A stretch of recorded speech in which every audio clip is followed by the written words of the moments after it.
Welcome to the Northern River Karate School. I'm Ken Reed, Program Director, 7th Degree Black Belt. Thank you for joining me today. This is the third installment in our overview series. In the first video in this series, we identified health broadly defined as the point and purpose of martial arts training. In the second video, we discussed the central importance of diet to our physical health. Today, let's talk about sleep. After your diet, sleep is the most pivotal area of your health. The best book I've read for practical information on how to have a healthy sleep life is Sleep Smarter by Shawn Stevenson. Although I had already improved my sleep over many years of cultivation and research, this book surprised me with some statistics I wasn't aware of, and it gave me a few tools that I immediately implemented, and those changes made a big positive difference for me.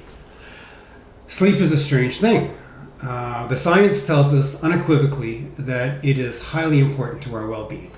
But there's a lot of mystery around exactly why. Needing many hours a day of unconsciousness would seem to be a dangerous adaptation for any animal in the wild in any danger of predation. So sleep must have a lot of benefit to balance such an evolutionary disadvantage. We sometimes make the opposite calculation. We try to get by with less sleep in order to be more productive. There seems to be no evidence that there is any benefit to that strategy. Although, as you will learn in the Stevenson book, more sleep is not necessarily better sleep. Martial artists know that we need to prioritize a good sleep every night in order to bring our best selves to our practice, not to mention to the rest of our lives. We are more productive and more functional, more happy, more loving, more optimistic, and more creative with a good sleep. The most curious aspect of sleep, to me, has not come up much in the reading I've done, which is the almost immediate amnesia we experience on waking. Scientists have told us, and with a little self-awareness we can realize this for ourselves, that we are very active in a lot of our sleep. Our brains are going full speed ahead. Sometimes we retain a bit of that rich dream experience when we wake up, but it slips away quickly. Consequently, we can mistakenly imagine sleep as a deep and peaceful oblivion because we remember so little of the experience.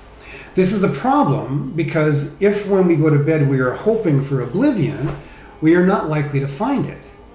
We might remember a good sleep after the fact as peaceful oblivion, but that's not the lived experience of a good sleep. We could be in the first few stages of sleep and think we are awake because we are looking for oblivion, but instead we are moving into an active dreaming state, which we fully experience while it's happening. We just don't remember much of it when we wake up. I suspect that many people with trouble falling asleep are falling victim to this mistake. My advice for people with less than optimal sleep is read the Stevenson book and make some big changes. Give your sleep the respect it deserves. It is not wasted and unproductive time. It is exactly the opposite. When you put your head on your pillow, let absolutely everything go. This is a skill that you can get really good at. All your concerns will wait until tomorrow. Right now, you have no concerns. Let go. Also, really enjoy the comfort of releasing into your body. And finally, allow your mind to drift and free associate. Recognize that all of us sleep in roughly 90-minute cycles. That means that waking up in the middle of the night is not necessarily a bad thing. You can minimize these periods of relative wakefulness by realizing that you are probably still in a light sleep, which typically includes some self-awareness. Don't wake yourself up by cursing your sleep cycle. And then, let go of all your concerns again, relax into your physical comfort, and free associate into rich dream activity. Don't try to fall asleep. There's no lived experience of falling asleep. We actually experience in sleep active dreaming. That's what we experience.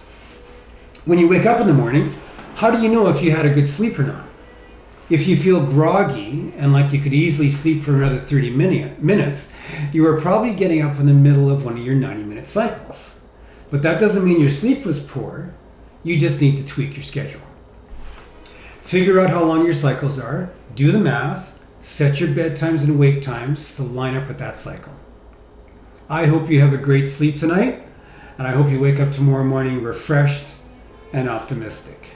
Thanks for being here. Enjoy your practice. See you next time.